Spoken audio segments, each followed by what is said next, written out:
I just love the way you describe that. It's almost like when you go and visit another country and you see like stray cats and dogs. It's mainly you're going to the Warner Brothers lot and you're seeing stray wrestlers hanging around with a coffee, leaning against the wall, hoping that you'll call them over and give them a bit of food.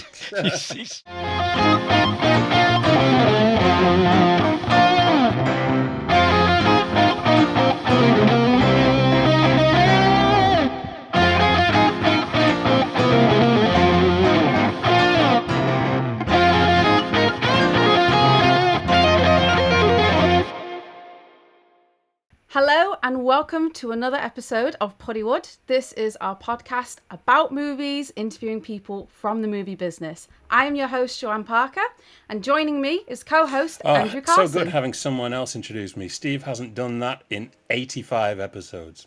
So welcome, Joe. Finally, a member of the team. We have drugged you for the first of our Poddywood interviews, and you've got no one to blame but yourself for this one. I will say up front, I do apologize. I am feeling incredibly under the weather. I've come down with some kind of virus this week that is really giving me a kicking. So I'm going to do my best to get through the episode as best we can. I've got a bit of a chill. So yeah, what we've got to talk about today is when we finished off season 5, Joe had the misfortune of telling us what her guilty pleasure in her Blu-ray/DVD collection was.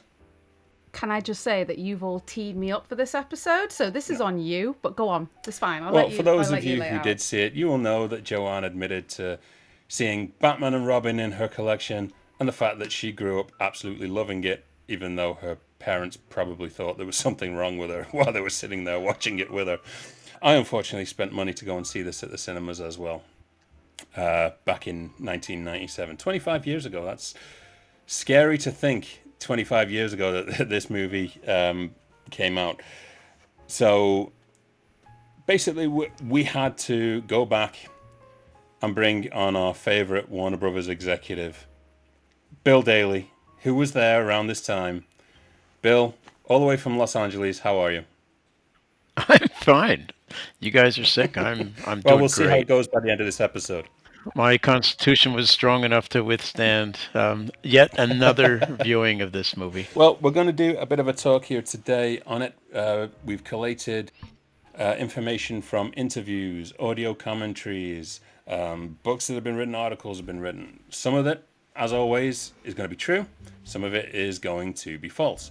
And this is why we bring Bill on these episodes, to kind of wade through all of the BS and find out what is the true story behind this curious creature that was Batman and Robin. Now, what we have to look at here is 1997 was supposed to be kind of the big blockbuster year. So you had Steven Spielberg's The Lost World, the sequel to Jurassic Park, which is unusual that you see Spielberg doing a sequel. So him doing a sequel to what was the biggest movie of all time at that point was huge. You also had Men in Black. We can talk about Men in Black, but we just choose not to talk about The Man in Black. We also had Paul Verhoeven's Starship Troopers, which was huge, and Luc Besson's The Fifth Element. And all around that, one of the biggest blockbusters that everybody was looking forward to at the time was Batman and Robin. To go back here, the success of Batman Forever, which is one of the biggest films of 1995, I believe. It was a tonal shift from Tim Burton's Batman movies, but it was a monster at the box office.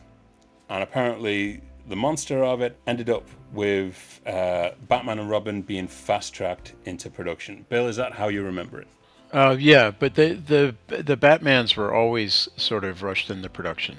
Not so much the first one, but once Tim Burton came back to do the second one, then they were already thinking about the next one, and then the next one, and the next one. And I'm sure, I don't remember it, but I'm sure when we were doing this one that they were thinking about the next one as well. The rumor mill going around, obviously, Batman Forever introduced Val Kilmer into the role of Batman. And it was very surprising at the time that he was not coming back to the role of Batman in Batman and Robin. Now, the scuttlebutt online is that, one, he refused to return to the role, Another rumor is that Joel Schumacher insisted that Kilmer not return because he was too difficult on Batman Forever. They say that Kilmer apparently opted to do the Island of Dr. Moreau. Oof. And he says that he claimed to be unaware of the fast tracking of Batman and Robin, which is why he did not return. And some people online have claimed that this was his way of escaping the franchise in order to do the same for Paramount. So, how do you remember? I don't believe he wanted to return. They didn't sign him to multiple picture deal.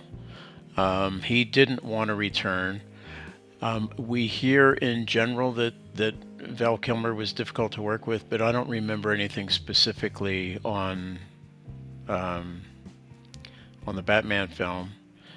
In fact, my memory is that he was actually a pretty good experience on that film. So I don't know where all that's coming from. I understand why he wouldn't want to keep doing it, because there really isn't that much for Batman to do. You know, the main character, seriously, in all these superhero movies, and that would include James Bond, you know, the real main character is the villain. So why would you? Batman never changes. Batman never grows, never does anything. He's the same person at the end of the movie. He might be banged up, but he's the same person at the end of the movie as he is at the beginning. So I don't see. There's never really an arc. You just need fresh face, and that's who we got. I mean, in the end of it, we got George Clooney with his back credit card. What more could you want out of a Batman franchise? Apparently, I mean, I'd like to kind of hear about the search for the new Batman, because obviously, when Val Kilmer's not returning, I mean, it's one of the key roles in one of the biggest movies ever. You know, you can either be a Michael Keaton or a Val Kilmer, I guess. So rumor mill's out there. Apparently David Duchovny was a choice. Joel Schumacher really wanted William Baldwin, who he'd worked together with on Flatliners a couple of years before.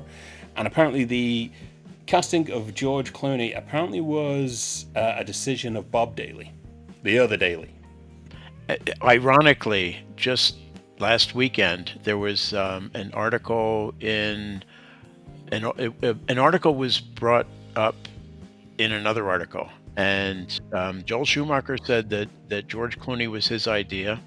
He liked the shape of his face. Batman always has sort of a square face there, and that he actually saw a poster of George in that Quentin Tarantino movie that George did, and that he took the ad and he actually got a Sharpie and drew the bat cowl on...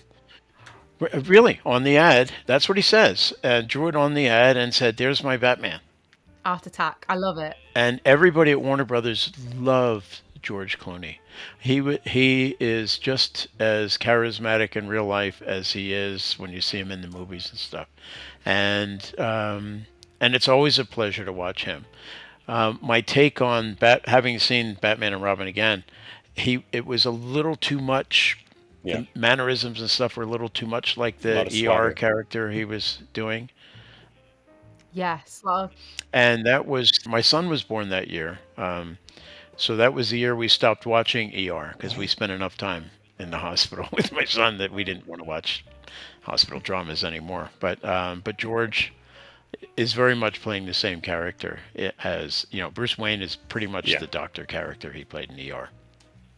down to the turtleneck, the lab coat. I mean, apparently George Clooney got injured during his production time. Was that true? Like he had a bit of a limp on set? Well, Warner Brothers had a gym, and George used to go to the gym, and I never saw him working out, but they had a basketball court there, and George was always there playing basketball.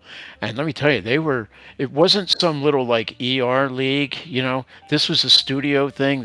He was playing with like the head of legal department. You know, I mean, these were all tape A personalities that are less charming than George, okay? And He blew his knee out, and the basketball court was actually outside. So when you went to the front door of the gym, the basketball court would be slightly to the right, and Right. they had to put a fence up around it because too many people were gathering just to watch George. And if you wanted to impress any female prospective date material, you would look at the ER call sheets and and schedule your lunch with that person on the studio lot on a day when ER was working on the stage.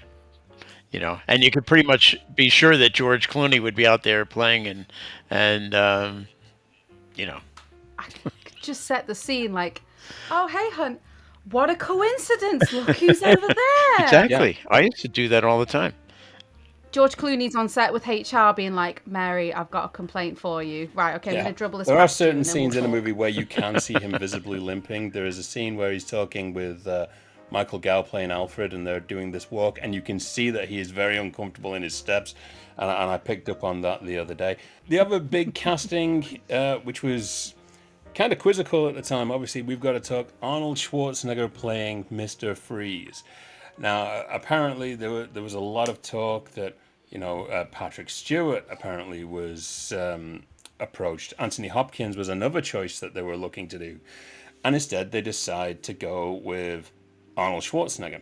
Now, Arnold Schwarzenegger, I hear that he was paid a record sum for his role as Mr. Freeze. Apparently, it was 25 million. So at the time, that was a record breaker.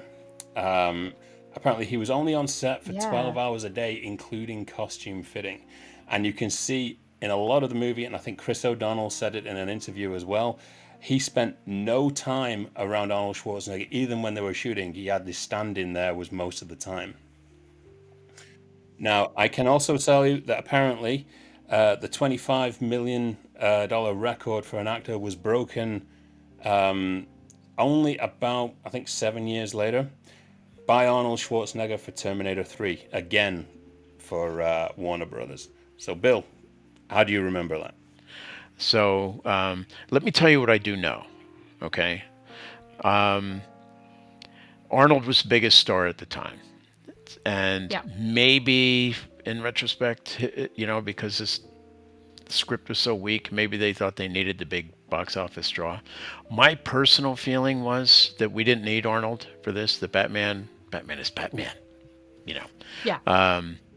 yes, Arnold made 25 million on this movie, but it was a $20 million deal for his services, which was sort of what the big guns were getting. 20 million. He broke no records with $20 million, but he did get an additional 5 million for all the toys and stuff.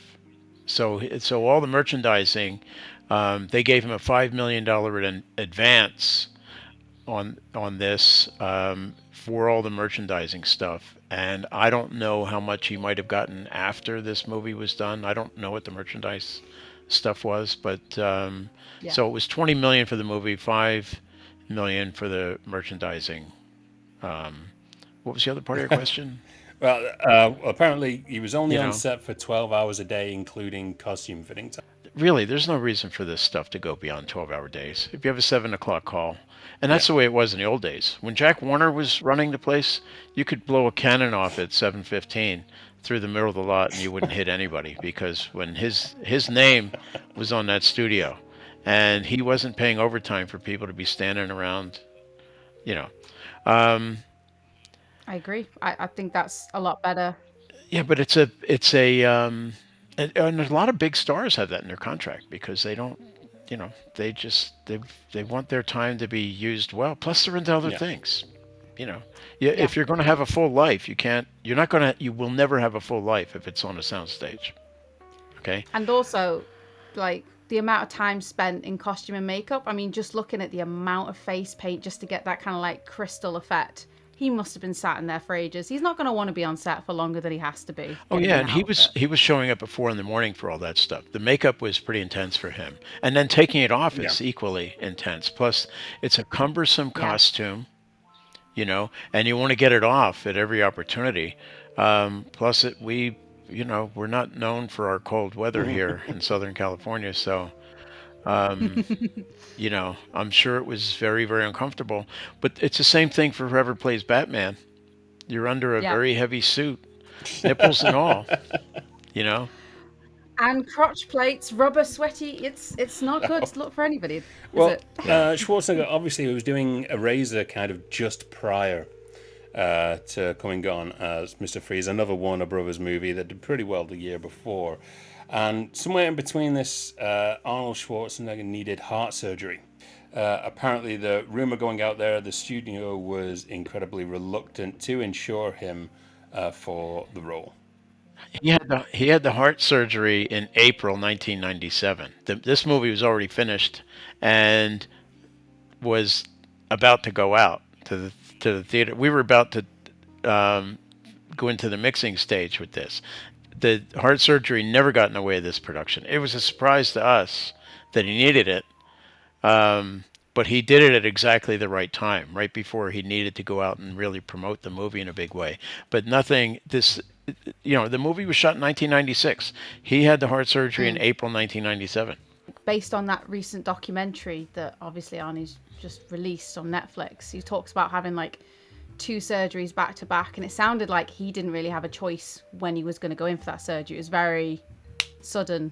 We're rushing you in now. So if it was after, Yeah, they knew he needed surgery, and the big question was, did he get a mechanical valve or did he get a more organic valve?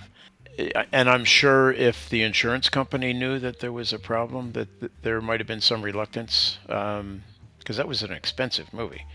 I'm sure that the insurance company would have been reluctant to cover him, but I'm just not aware. I wasn't in a position to know all that stuff. Well, this was also the first of the Batman series of the four original films. This was the first one to have no involvement from Tim Burton because he was, I believe, an executive producer on Batman Forever. Was this a conscious decision by Tim, or were you moving away from the Tim thing completely? Well, I'm sure they're moving away from the Tim thing completely. A lot of times they'll just to keep someone, just so they can advertise that it was Tim Burton, they'll include the name. But the first one that Joel did was so successful that there was no reason that we needed to have Tim Burton's name on it. And it's not a reflection on Tim's willingness to be involved or not. It was just, it's just one of those things. They had Cubby Broccoli's name on the Bond movies even after he Yeah. died. But also, this movie, I think probably one of the saving graces of this movie, the very little ones there is, was the casting of Uma Thurman, which was, I believe, one of her biggest roles in the business so far as Poison Ivy. Now, apparently, the casting of Poison Ivy, there were so many names that were thrown out, from Demi Moore to Julia Roberts, and they settled on who's possibly one of the most beautiful women of the 90s, Uma Thurman. And she fully leans into this like it's the most fun she's ever going to have. yeah, 100%. I've never seen someone play it straighter than she did. Last night I was just sat there like, damn, what's going on? She was great. We had seen her. She did Dangerous Liaisons for us. I was at Lorimor when that film was being produced, and that was a Lorimor film that Warner Brothers acquired Lorimar while that was in production, and so it has the Warner Brothers logo on it. But Uma, we had seen in that. She had been in some other things. I don't remember what. She was not a stranger to anybody when Final she did this analysis. part. But I have to say, Yeah. oh, that was us too. That's right. Yeah, we used to call that one fatal paralysis because it took so long to get that movie done. And she's gorgeous. I went on the set when they were doing some of the Poison Ivy stuff, and oh my God, she's 6 feet tall. Wow. First of all, okay, I had no idea she What? was as tall as she is.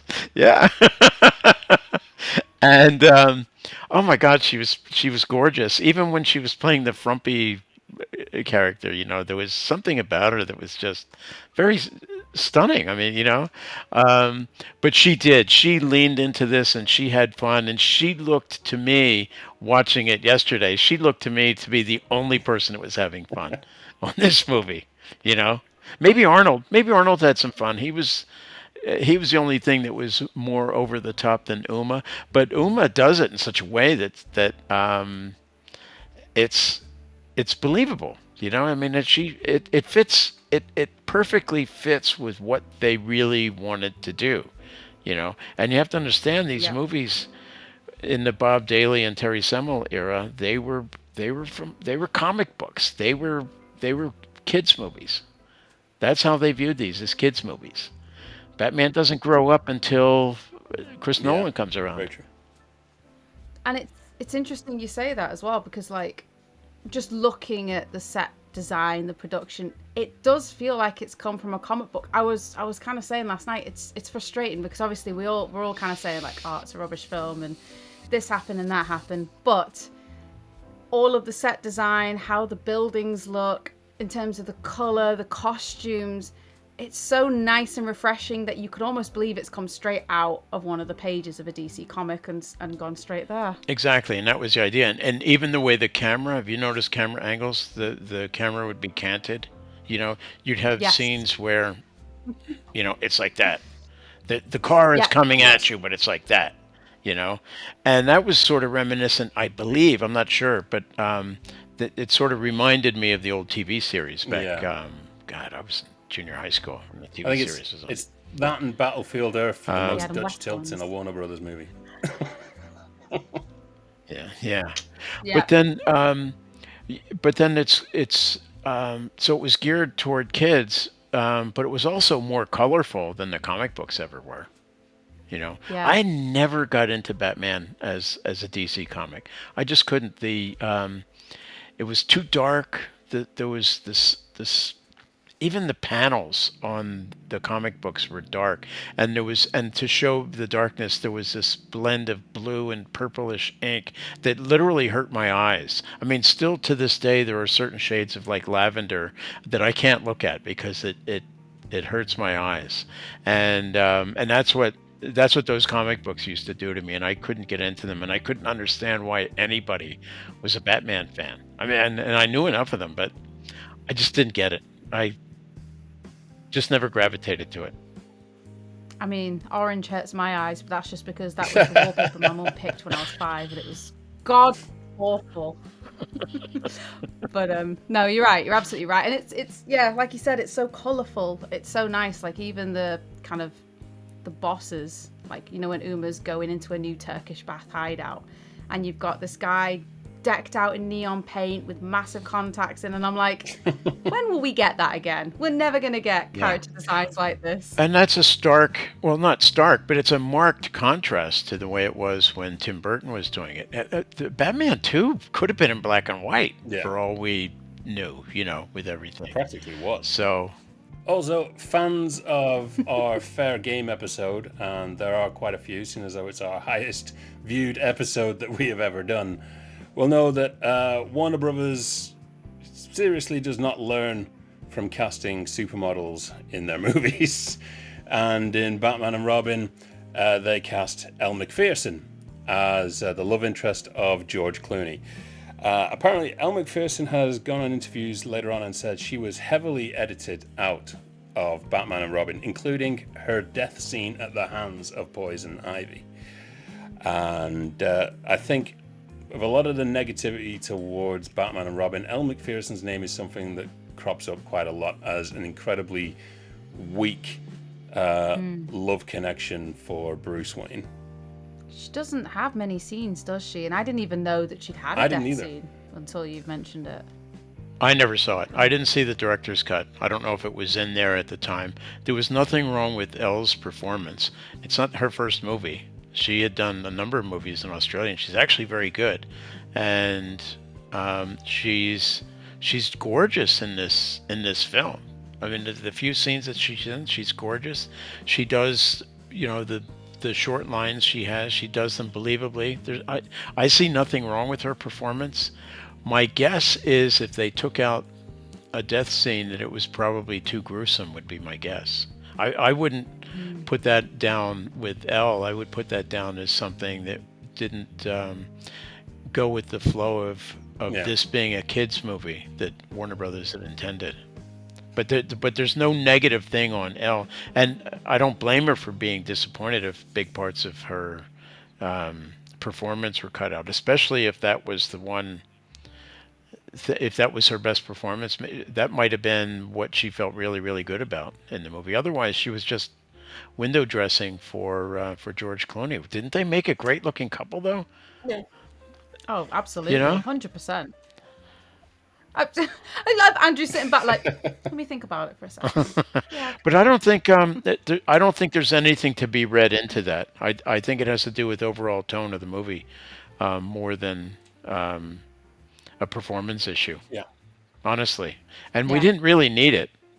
We see her. We know that George, or not George. Okay, we know that Bruce Wayne has a woman on his arm, but he didn't he always have a woman on his arm in all the movies that when he goes to the cocktail parties Yeah, and I stuff think like it's that. mainly been a case of obviously you You had know, Kim Basinger, Michelle Pfeiffer, and Nicole Kidman, who all were, you know, really strong characters in their own right in these movies. And then Elle Macpherson, it's kind of like, it's almost like, realistically, you could take her character out and you wouldn't lose a thing. Yeah. no, you wouldn't. Another kind of criticized character here was the character of Bane because it was such a radical departure from the cartoon and comic book version of the character, and it was portrayed by professional wrestler Jeep Swenson, who actually was a wrestler for WCW at the time. So it's very easy to see how they just went in-house to find someone who is absolutely huge. And apparently at the time he had possibly some of the largest arms in the world. He was absolutely jacked. Unfortunately, not long after the premiere, Jeep Swenson passed away.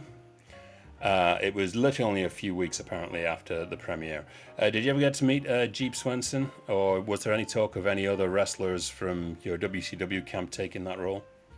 No, I did not meet him.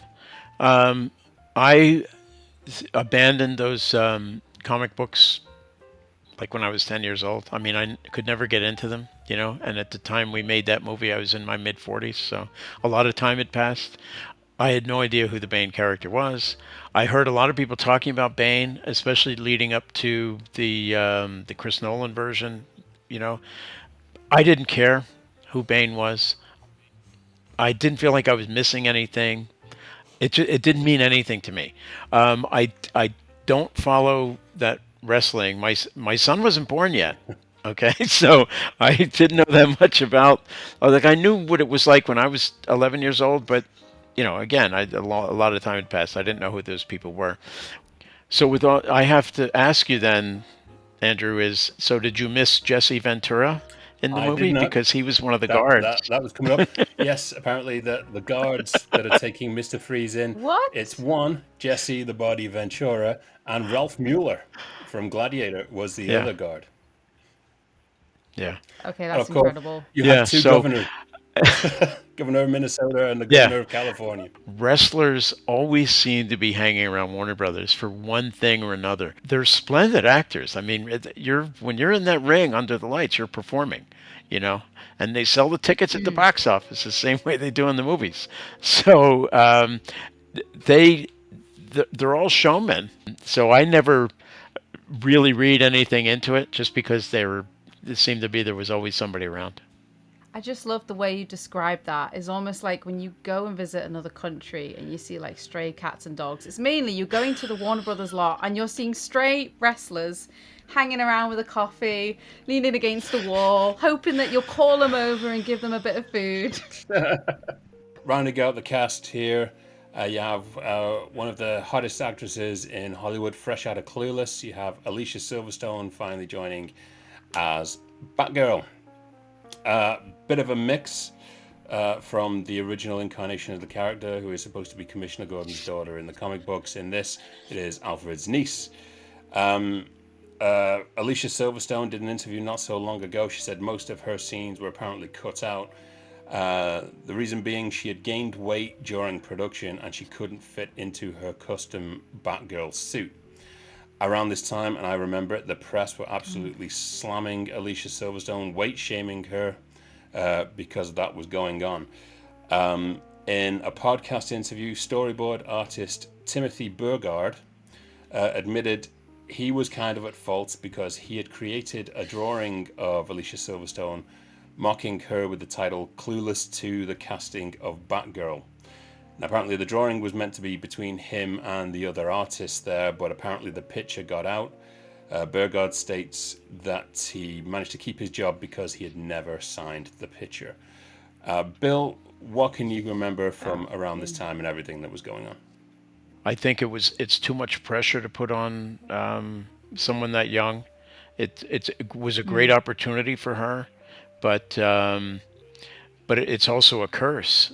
It didn't do Chris O'Donnell any favors doing this movie, and he sort of comes off as a dick in it, I think. Yeah. It didn't do Alicia any I wonder if it hampered her career after She that. did have quite a slump. It's hard to put her back into some huge. Nobody's going to trust her, first of all, to be the lead on a movie if she's getting the blame for ruining a franchise, undeserved as it is. But It's such a pity because, again, that having all of the tabloids commenting about your shape, your body, and then obviously the film slumps, it's going to do a right number on our confidence when you think about it. Like, someone like Arnie probably could have shrugged it off because, like you said, he's just done Eraser. He's got so many films coming out that he's got behind his belt. George Clooney, like, they're all going to take these wounds with them, Yeah. but I think poor Alicia, like, I think it just completely knocked her back. Yeah, I mean, and Chris O'Donnell, it took a while for him to bounce back from that too. These things just happen sometimes. I mean, I think the Batman and Robin, that movie, just seemed like it had so many pitfalls that, like, whoever was going into that wasn't going to come out in one piece. Like, making it more kind of toyified and Yes. making it more cheesy and full of pun. I didn't get through 10 seconds of the film until the first pun came out, and I was sat there like, here we go, let's do it. Like, God bless Uma, because she delivered them in such a way where I could almost believe that she wasn't saying a pun, but everybody else, I was like, head in hand. But Uma very much committed to the material, and so did Arnold. You can't understand anything he says, but He is having the best time of his life. He's got his cigar, he's got his slippers, he's got his big bathrobe. Polar There is bear nothing more slippers. that he wants. He doesn't have to be there for more than 12 hours. I hope he took those off set, because I would have done that. Let me tell naturally, you. with this movie, obviously, the spotlight was on it straight away from all of the build for it. And as soon as the movie is underway, unfortunately, there was even more spotlight on it. For starters, apparently 2 extras were fired and arrested for attempting to sell secretly shot footage. True or false? oh, that's true. I don't know that they were arrested, but they were caught. They were caught, and they were like taken away, escorted off the lot. Eventually, they were. They might have been charged with trespass. You have to. You sort of have to do that if it's the first person that's being. You want publicity to get out that this has been done, and then people won't try to do it. But it was amazing. I don't know what they would have done today.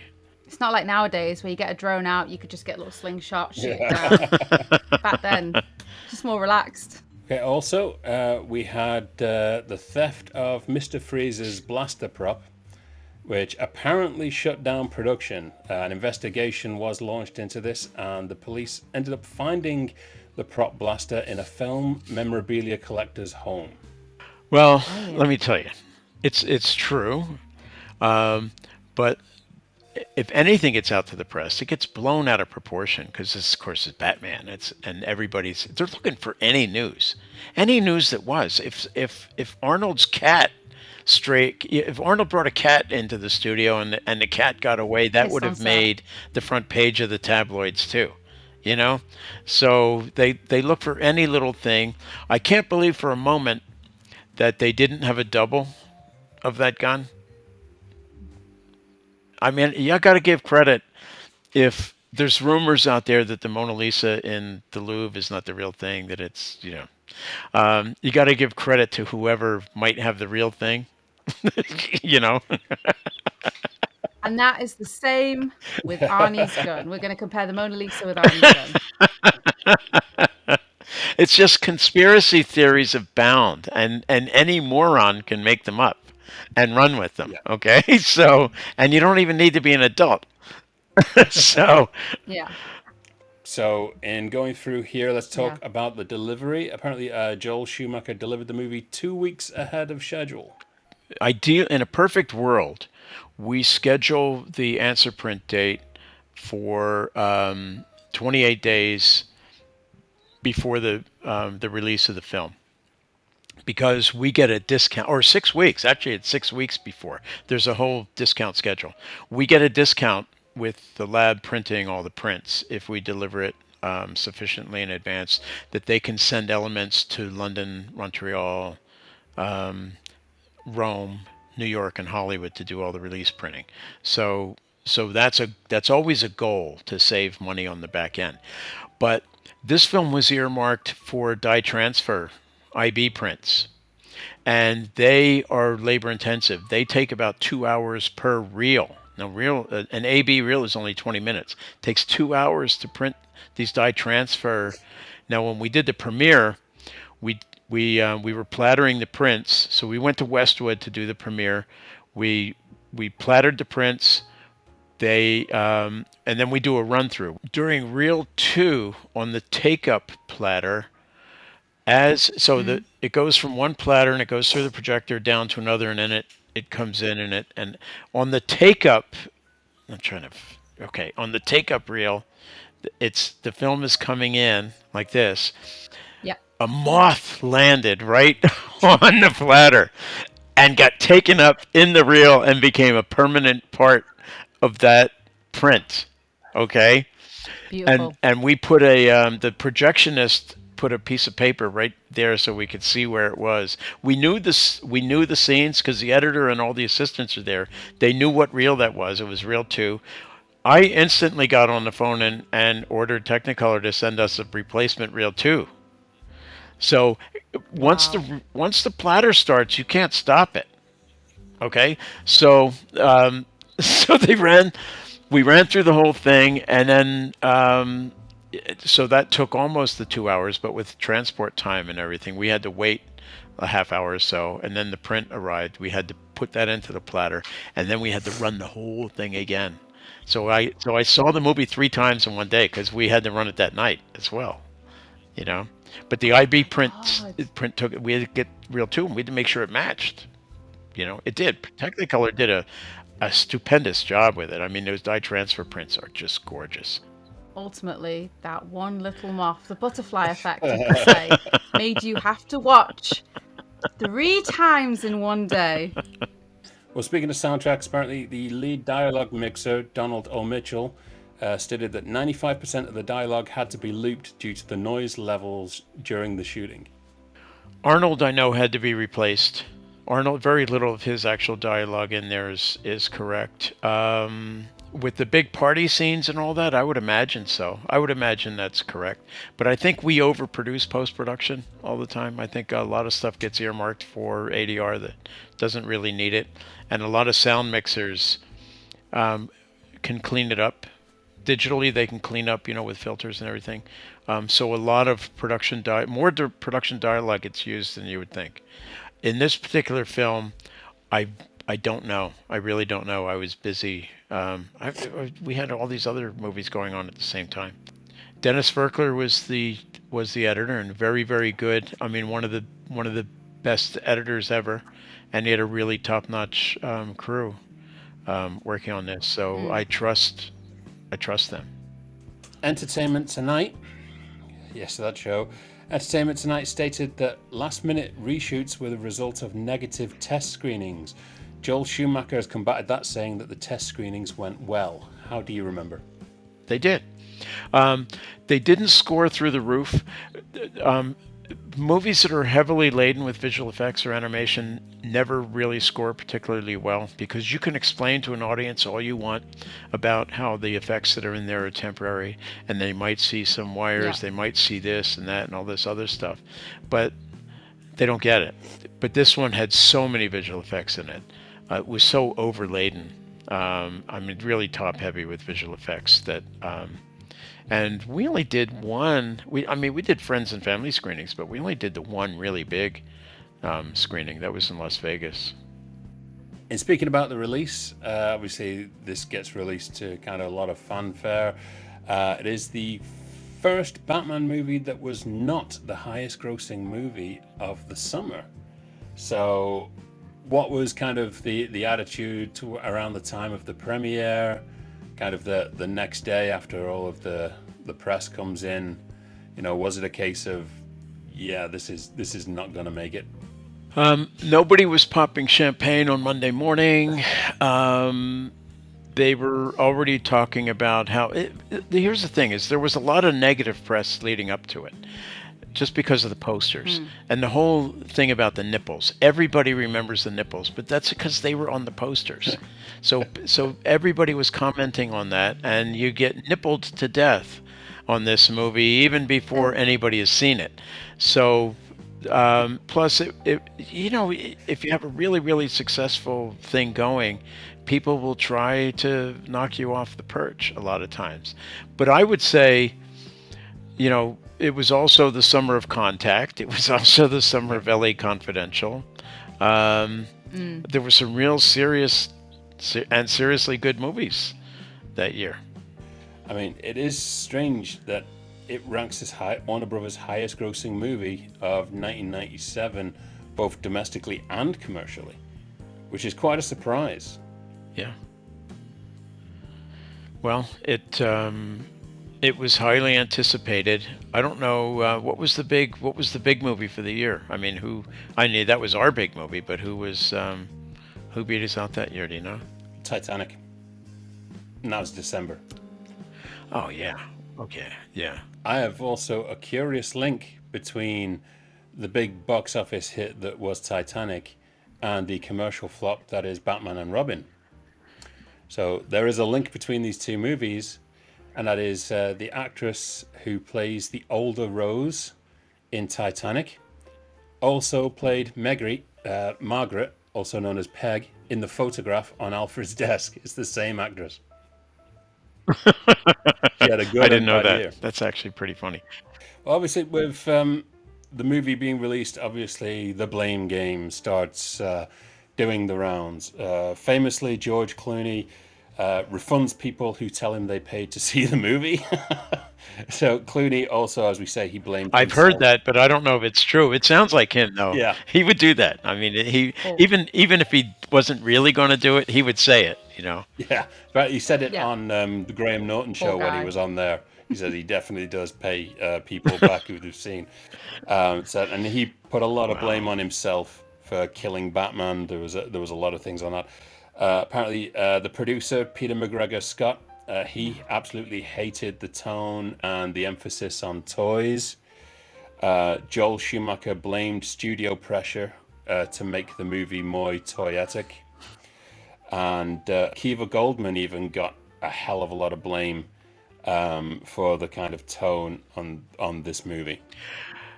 Well, here's the thing. It's if it were me, if I were playing the blame game now, in retrospect, I wasn't doing that at the time, and I was one of the people saying you can't blame George for this because George was the big bright handsome star that the studio wanted. If they would have put him in everything if they could have, without damaging Yeah. ER. And they were lucky to get George for this movie. But it's Joel. I mean, the movie. If this movie is to be deemed a failure, the failure started when the posters came out. Yeah. Okay, Nipplegate. It's. I'm telling you, that's when all the criticism started, was with the posters, you know, and they were just setting. It was just the movie was just perfectly set up. I can't believe that Peter McGregor Scott would have complained about the tone necessarily because he had a lot of influence, and Peter was a great producer, absolutely a great producer. Sadly, he passed away not too long ago. But I did. I mean, we laughed our asses off here at home when we were hearing McGregor syndrome in the movie, and that was an inside joke, and we were laughing every time we had a screening, at the studio. The people from the studio were laughing when they heard that. That's just one of those inside jokes. Akiva, he's really good. He's a really good technical writer, movie writer. Um, And I've heard criticism of him. I never heard the deep criticism of him on this movie that you guys are expressing, but I've heard criticism of him on other movies that he's done. It's really the director. If you're going to cast, because Joel certainly would have gotten the credit if this movie was great. All the same people we're pointing to right now, with blame, would have gotten the credit. Every single one of them would have gotten the credit. They'd be fighting over credit. But this, Yeah. it all start. The tone was set by Joel Schumacher, and I don't say that in a bitter way because Joel Schumacher I loved and we loved working with him. Everybody did. It was always a delight to work with Joel, but if anybody killed Batman, it was Joel. Everyone's amped up thinking, right, okay, there's nipples on the poster, what else? Da, da. First 10 seconds, rubber cod piece comes straight up to the camera here. And And the I'm like, bat butt. okay, it's just the Yeah. tone. And the bat butt. We love But it. We love I to will see have it. that cod piece delivered to you. Thank you. All my life I've wanted this. It's going to go right on the fireplace. Anyone comes in, I'll be like, right there. Well, in kind of rounding out the legacy of Batman and Robin here. Now, apparently, Joel Schumacher was saying that he was trying to have meetings following Batman and Robin. He was trying to convince the studio to let him helm another Batman movie. There was word around there was either a Batman Triumphant or Batman Unchained, and apparently they were cancelled due to this film's box office takings and negative reviews. The rumor has it that it would be the Scarecrow as one of the villains. I remember back in the day that they were talking about like Jeff Goldblum as the Scarecrow and stuff like that, and in the rumor, the press that was going out, which would have been cool actually. I think Wow. he would have really delivered with it. But what can you remember about this? Was it all like, nope, definitely no more Batman? Draw a line in the sand. No, they wanted to take a break with Batman. They didn't want another one the next year. I mean, it would be nice if you could have one every year, but there was definitely okay. Let's take a break for a while. That happens all the time, though. Let's take a break from. It might be a particular actor or actress. Let's just take a break. We've had enough of. I don't want to damage anybody's reputation right now, but we've had enough. They never did that with Tommy Lee Jones, but okay, we've had enough. Yeah, but Joel, Joel did Phantom of the Opera. Yep. That was a Warner Brothers property. We own that. Lorimar. That was actually a Lorimar property that Warner Brothers appropriated. And Joel did that. Joel did some other movies. I don't think for us necessarily, but Yeah, he went on to 8mm. and then when Chris Nolan came in, probably 2003 when we started shooting Batman Begins, and it was certainly taking shape in 2004. Well, on the last note for Batman and Robin, obviously everyone from Christopher Nolan to Kevin Feige at Marvel has said this is kind of an essential superhero movie on how not to make a superhero movie, which is a bit rich if you've seen the last bunch of Marvel movies that have come out. Following Joel Schumacher's death, this film has gained a cult classic following. There are people who are rediscovering it. Obviously, it's not changing how bad a movie it is, but they are starting to kind of rediscover it. Ethan was watching it with me the other night, and in two of the greatest moments, the first one, you had the ice hockey scene at the beginning, to which Ethan, 8 years old, turns to me and said, "What's going on?" Which was like perfect.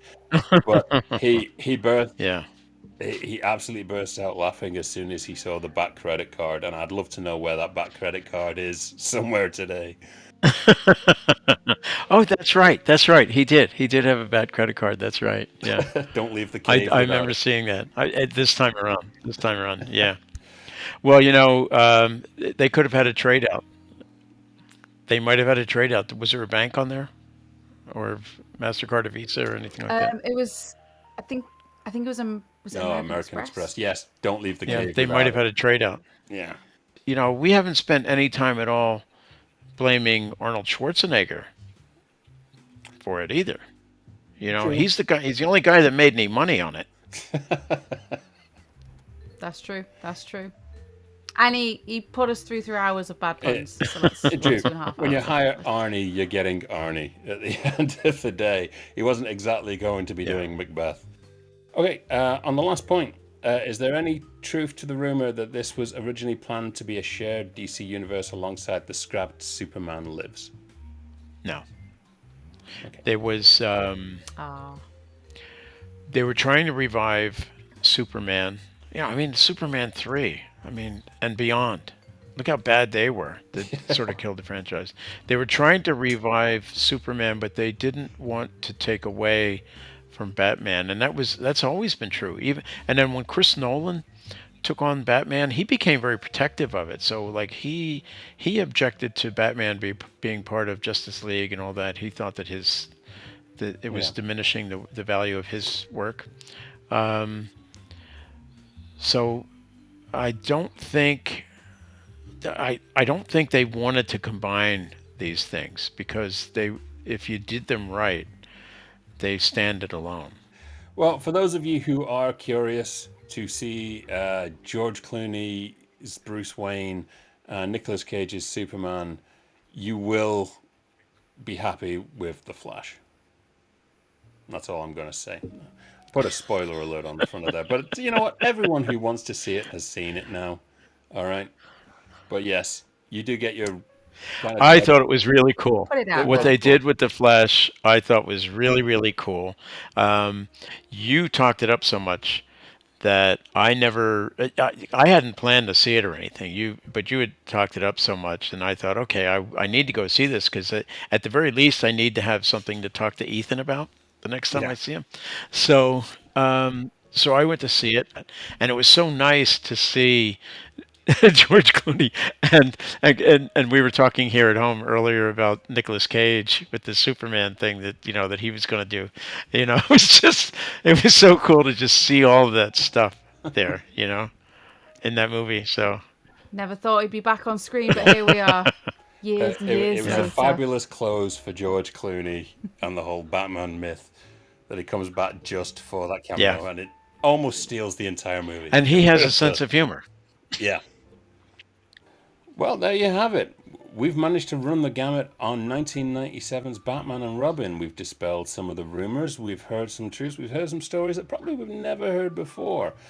Well, Bill, as always, we love having you here on the show. We get our real education behind the scenes of some of these iconic movies.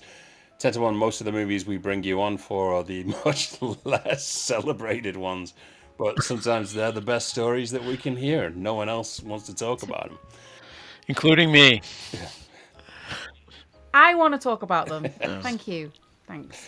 Well, you'll have to go back and listen to the Green Lantern then. Prepare yourself for when Bill returns for his Jonah Hex episode. Never. Get me on screen when that happens.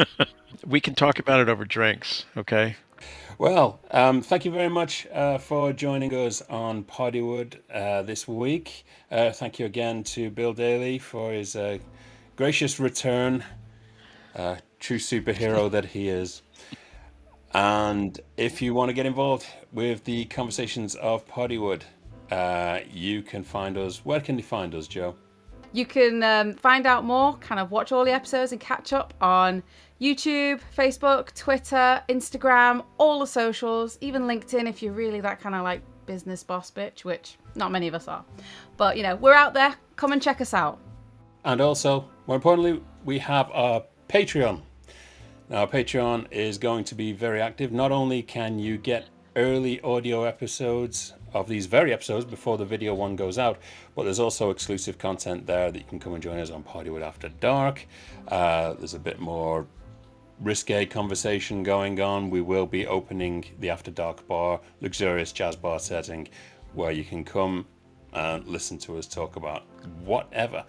And the more important thing is, we need your subscribers. It's right there. It's below us. It's the freest thing you'll do. It's not even going to change your life, but it can change ours. So please subscribe, and that way you will be alerted to the episodes as they drop. So, Joanne, official welcome to the team. You've survived your first episode. Good luck with the edit. Thank you very, very much. What a cool first one to edit though. Like I'm looking forward to this one. Also, we want to say for all of your corporate video needs, there is only one company that you need to contact. Joe, who would that company be? I don't actually know. No. It's me. Blue Caribou Productions. If you can check us out on all of our socials, Instagram, LinkedIn, unfortunately, Facebook, Twitter. We're here and we're ready to film some content for you. And with that in mind, we are going to sign out on this episode of Batman and Robin.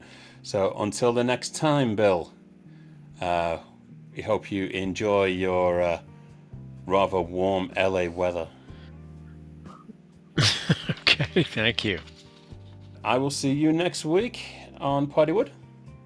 So it's a goodbye from me. And it's a goodbye from me. See you next time.